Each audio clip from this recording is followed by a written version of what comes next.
ಸೂರಜ್ ರೇವಣ್ಣ ವಿರುದ್ಧ ಅಸಹಜ ಲೈಂಗಿಕ ದೌರ್ಜನ್ಯ ಕೇಸ್ಗೆ ಸಂಬಂಧಪಟ್ಟಂಗೆ ಇದೀಗ ಜಡ್ಜ್ ಎದುರು ಸೂರಜ್ ರೇವಣ್ಣರನ್ನ ಪೊಲೀಸರು ಹಾಜರುಪಡಿಸಿದ್ದಾರೆ.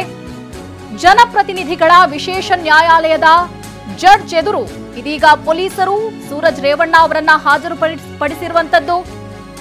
ಜಡ್ಜ್ ನಿವಾಸದಲ್ಲಿ ಇದೀಗ ಪೊಲೀಸರು ಹಾಜರುಪಡಿಸಿದ್ದಾರೆ. ನ್ಯಾಷನಲ್ ಗೇಮ್ಸ್ ವಿಲೇಜ್ ನಲ್ಲಿರುವಂತಹ ಜಡ್ಜ್ ನಿವಾಸ, ಕೋರಮಂಗಲದ ನ್ಯಾಷನಲ್ ಗೇಮ್ಸ್ ವಿಲೇಜ್ ನಲ್ಲಿರುವಂತಹ ಜಡ್ಜ್ ನಿವಾಸದಲ್ಲಿ ಹಾಜರುಪಡಿಸಲಾಗಿದೆ.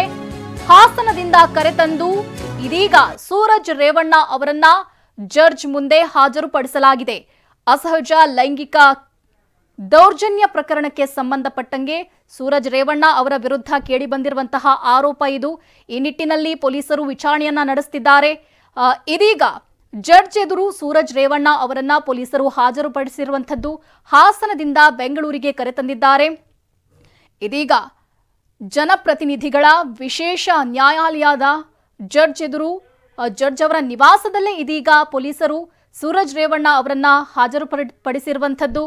ಕೋರಮಂಗಲದ ನ್ಯಾಷನಲ್ ಗೇಮ್ಸ್ ವಿಲೇಜ್ ಅಲ್ಲಿರುವಂತಹ ಜಡ್ಜ್ ಅವರ ನಿವಾಸಕ್ಕೆ ಇದೀಗ ಸೂರಜ್ ರೇವಣ್ಣ ಅವರನ್ನ ಕರೆತರಲಾಗಿದೆ.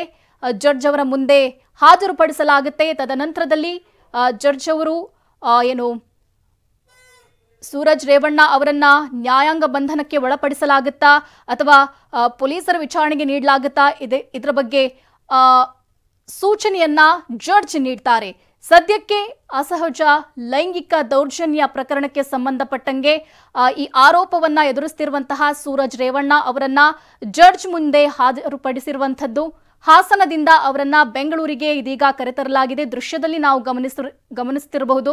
ಇದು ಹಾಸನದಿಂದ ಪೊಲೀಸರು ಸೂರಜ್ ರೇವಣ್ಣ ಅವರನ್ನ ಬೆಂಗಳೂರಿಗೆ ಕರೆತಂದಿರುವಂತದ್ದು. ಕೋರಮಂಗಲದ ಜಡ್ಜ್ ನಿವಾಸಕ್ಕೆ ಇದೀಗ ಸೂರಜ್ ರೇವಣ್ಣ ಅವರನ್ನ ಕರೆತರಲಾಗಿದೆ.